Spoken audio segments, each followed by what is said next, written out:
once a narcissist, always a narcissist, and that person will only change pag gugustuhin niya.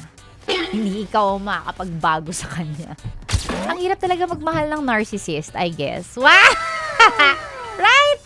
Ganito yung mga characteristics ng mga narcissist na tao. All you get is nothing but trauma. Oh, 'di ba? Ang reply, ay, I will answer point by point. Nag-reply pala siya. Nag-reply si Dennis sa kanyang post, sa kanyang comment sa IG. IG to, di ba? Paano siya mag-answer ng point by point? Mag-podcast din siya. Ganun. O, kaya napaka-importante ha. Pili din po kayo ng gagawin yung partner in life, ng inyong magiging better half. If you see red flags as early as, few months in the relationship, huwag kang maniwala sa sinasabi ng puso mo na kaya mo siyang ayusin, because once a narcissist, always a narcissist, and that person will only change pag gugustuhin niya. Hindi ikaw ang makakapagbago sa kanya.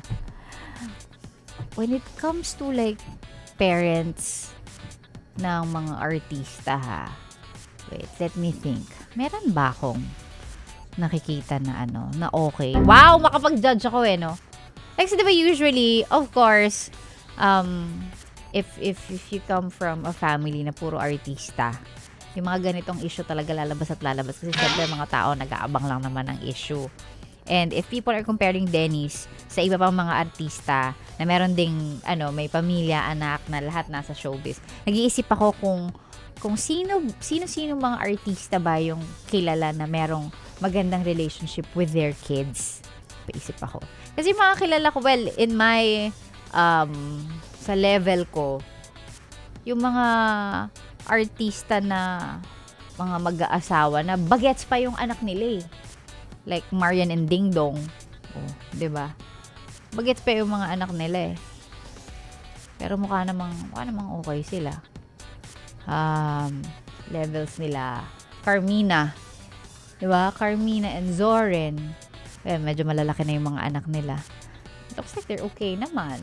Though I'm sure, I know ang daming issue kay 'di ba? Kay Carmina na parang hindi daw siya okay sa mga naging girlfriend ng niya.